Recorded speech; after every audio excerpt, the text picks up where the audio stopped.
Hi, welcome to the section of our online programme which focuses on creating and leading a successful EAL department.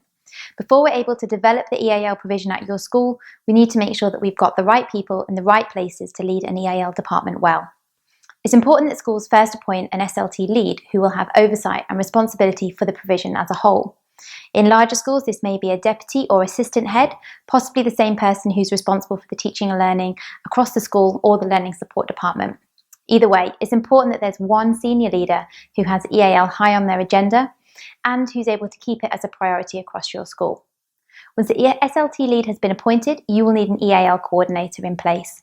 Depending on your school size and budget, there are different options. Your first option is to give the teaching member of staff a paid responsibility to do this, in addition to their current teaching load, with potentially some release time to be able to support their ability to do this. Your second option is to include this as part of the teaching responsibilities of the most experienced or qualified EAL teacher at your school. Alternatively, if you have a strong head of English, you could bring this under their current responsibility or include EAL within the learning support department and have the SENCO take responsibility for EAL in tandem with SEND.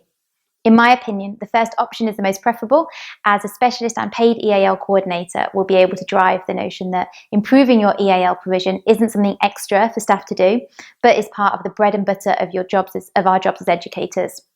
In order for schools to become more EAL inclusive, we must have someone leading the department who's passionate about making EAL student success everybody's responsibility and embedding this value as a whole across the school. By paying somebody a responsibility to do this job, I believe that it shows that EAL students are valued by the school.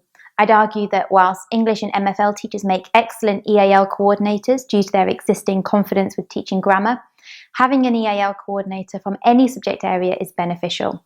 Sometimes having a maths or PE teacher can support an increased level of buy-in from a wider range of departments, again reiterating the message that developing an EAL provision is not just a job for English teachers. Writing job descriptions takes time, so I've created a standardised job description for an EAL coordinator for you, using what I believe are the most integral parts of the role that need covering. Feel free to tweak and personalise this for your school as you see appropriate. I've included here both a non-editable PDF version in addition to a Word document which you can download and edit so that it meets the needs of your school.